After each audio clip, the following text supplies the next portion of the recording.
think what is most appealing about horror, beyond the scares, beyond the gore, beyond how it makes people feel, is that it's a nice escape. And so it's always kind of weird to think about your escape as watching someone get their head cut off. Non-horror fans might view that and think there's something wrong with you. It's so not real, and it's so fun. It takes you outside of yourself and lets you experience something in the safety of your own home or in the safety of a movie theater. And then you can walk out of there. That is what's so special about horror films.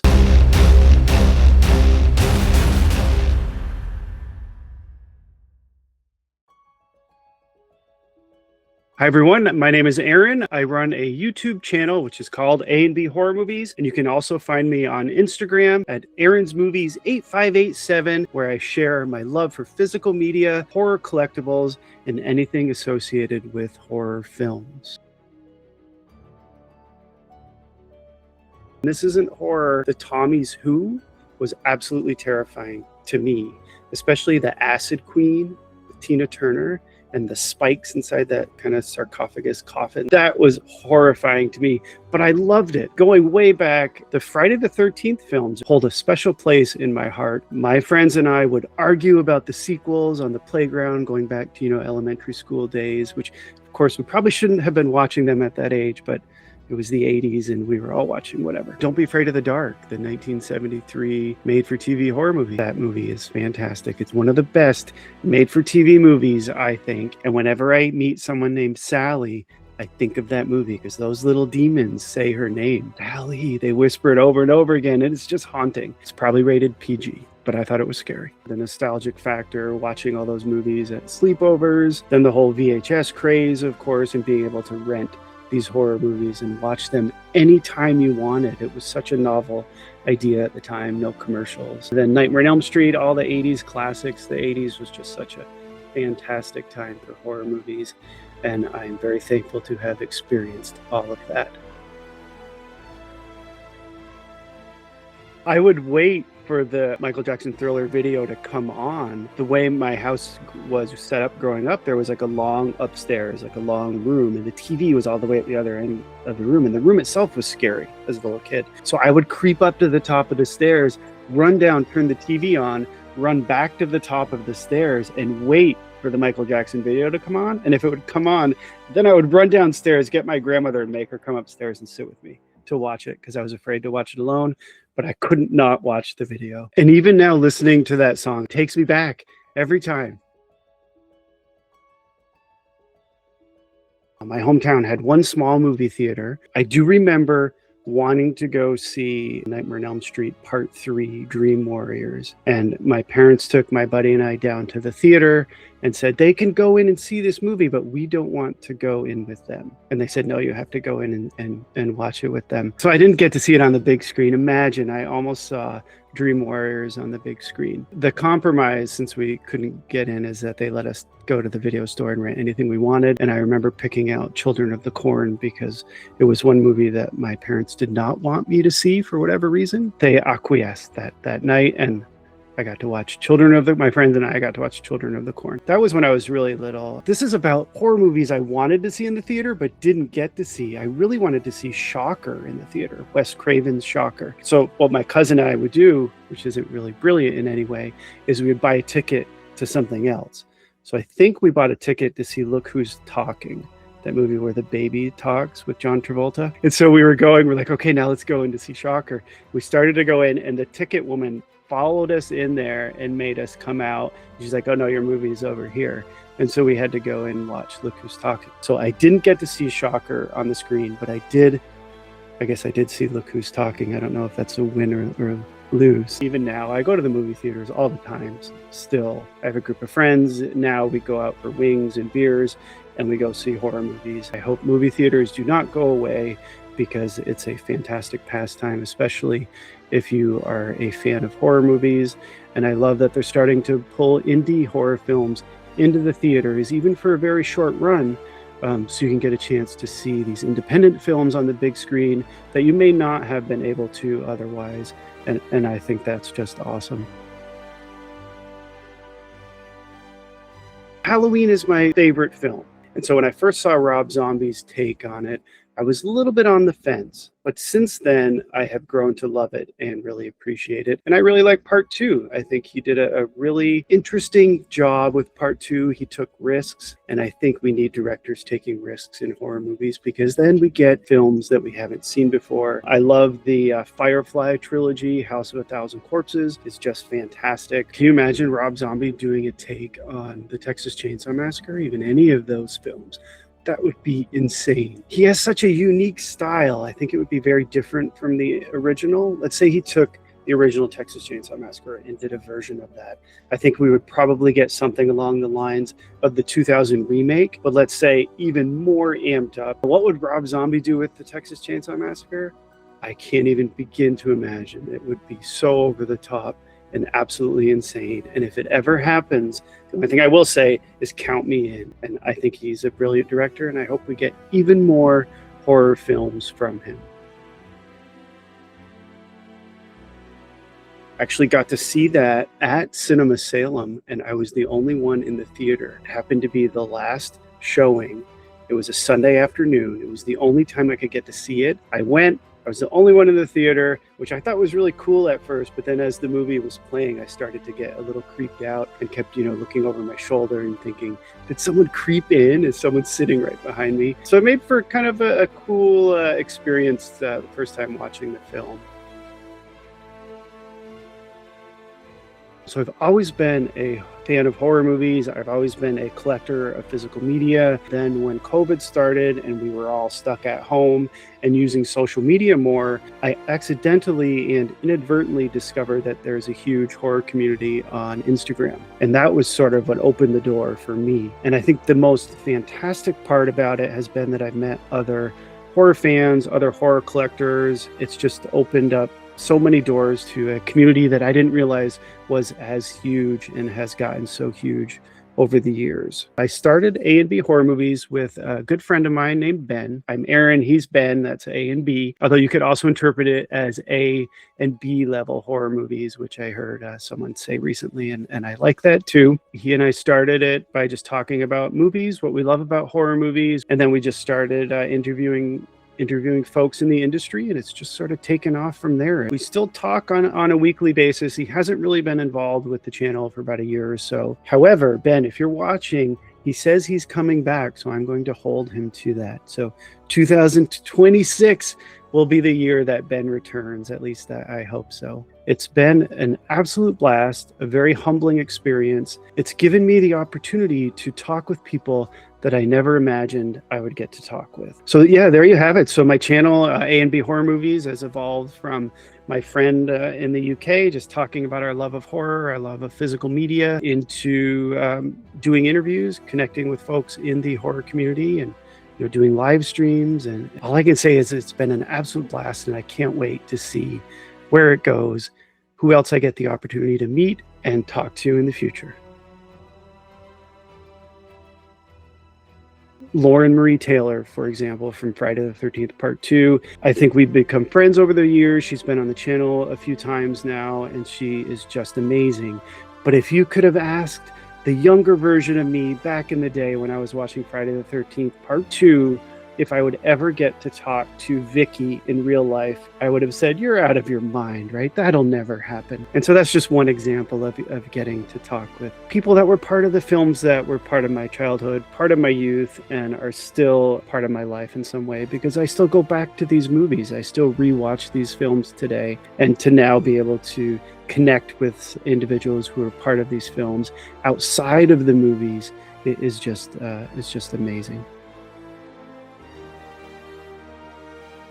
For my interview style, when it comes to having guests on my channel, I always approach it in the same way. So first of all, I want to make it conversational, informal. For those watching it, I want it to feel like it is free-flowing, even though from my perspective, I do have an outline, and I am keeping the the discussion going in a certain direction. I want to make it lighthearted and comfortable and fun. I don't want it to feel disjointed in any way. And the other thing that I do when I approach the interviews, of course, I do the preparation. I come up with an outline of questions. I try to focus entirely on them and what they're saying. I want it to be a conversation.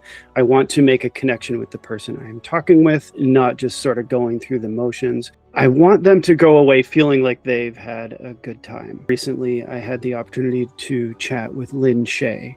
And at the end of it, she said how much fun that was. She said, I really enjoyed that. Thank you so much for making it not feel like an interrogation. And I took that as a compliment. I am so interested in what they're doing. So I want to hear about, like, how did you make this movie? How did you make this scene so damn scary? How did you cast for the film? What's the writing process? I'm so interested in hearing about what they've created. Any sort of passion that comes from my end is authentic. And, you know, even if it's not the best movie ever, they've created a film, created a something that they believe in. And I think that's just awesome.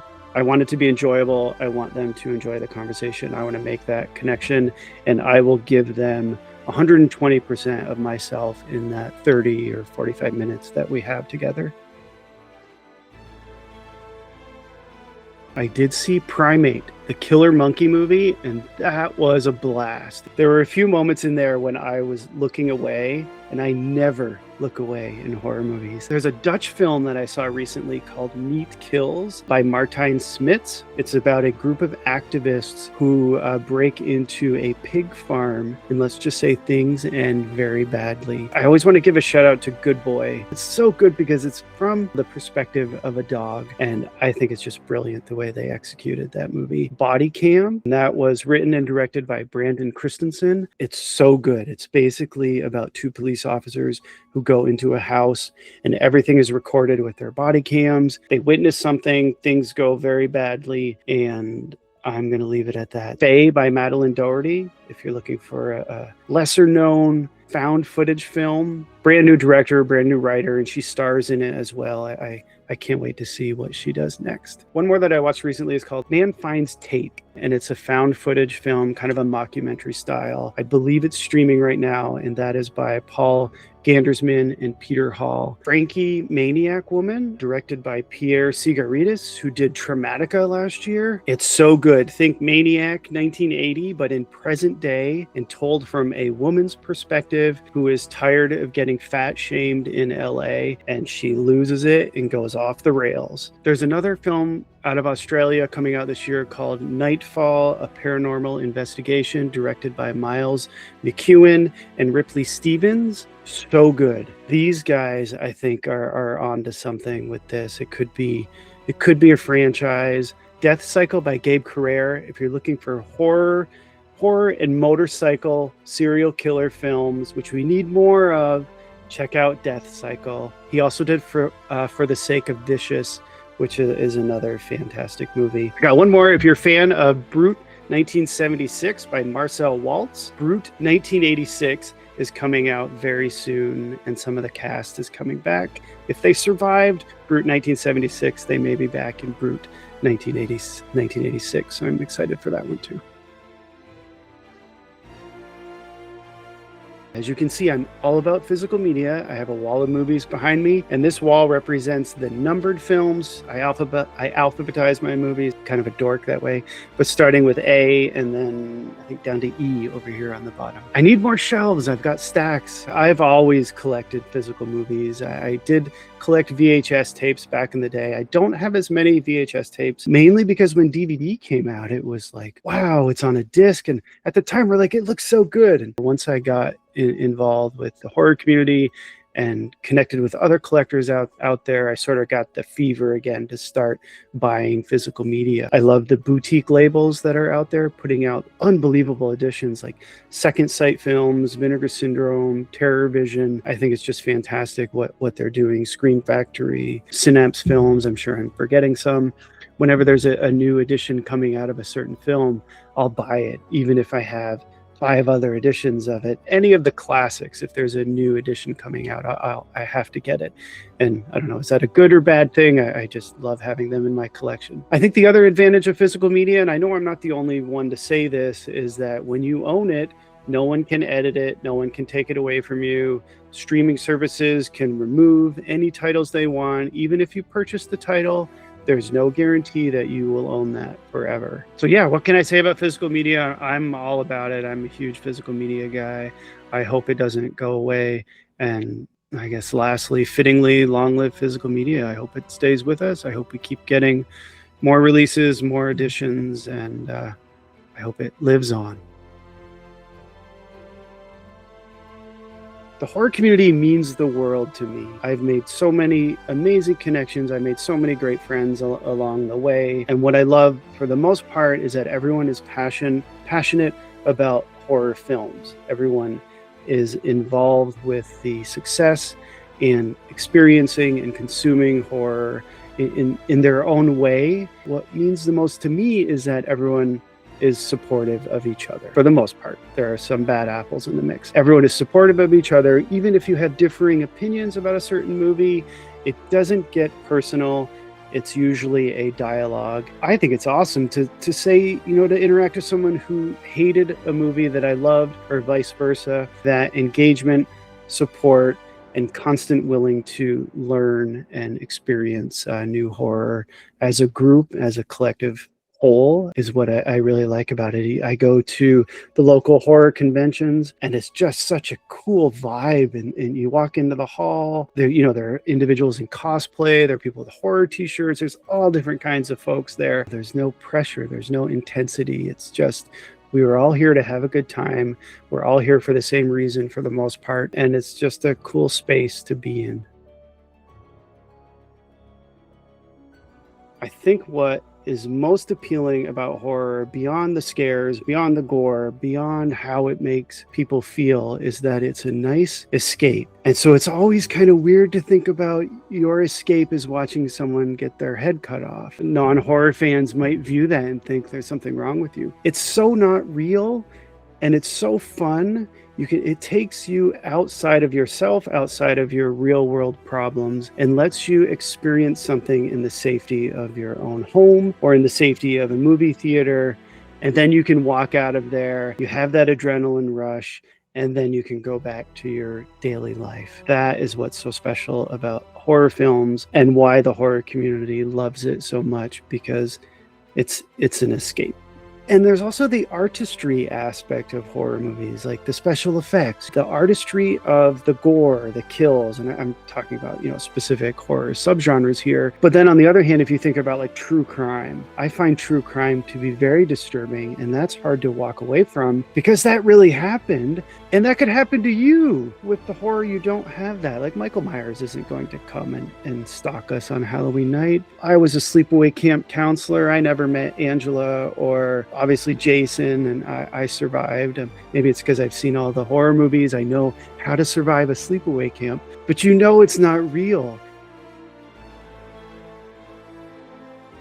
When it comes to my channel, I would like to continue to meet and talk to many new guests, continue to grow that. I'm hoping to do some more live streams and just connect more with other collectors and individuals in the horror community. That's my hope for the channel. I want it to continue to grow. Mainly, I just want to, keep having fun with my channel, and I'm excited to see where it goes from here. Physical media, I'm selfish here, I hope we get even more editions of the first Halloween, because that's my favorite movie. And I hope we get even more horror movies. I think we are in the midst of a horror explosion, no secret there. And maybe what we're experiencing right now could even surpass what the 80s was like. I don't know. Is that heresy? I don't know. Who knows? So I hope that the horror continues to explode. I hope the theaters continue to put out horror movies, and that people go and sit in the seats and watch the films. And I hope the horror community continues to grow as well and remain supportive of each other. I went to grad school for screenwriting. I did get my MFA at Emerson College, and I almost made the move out to LA back in the day, but then I did not. So now I basically just do screenwriting as a hobby. And if there's anyone who has a script that they're working on, I will offer to take a look at it for them and just ask, well, what are you worried about? Do you want the dialogue tightened up? Are you worried about the structure? Is act one too long? Is the ending not working? Is this character needed? So yeah, I mean, that's my background in screenwriting. Like I said, I just do it now for fun. I didn't pursue screenwriting as a career, but it is a passion of mine. And you never know, maybe one day I'll write a screenplay and a movie will get made. My brother keeps asking me, when are you going to make your own movie? And we'll see. Stranger things have happened.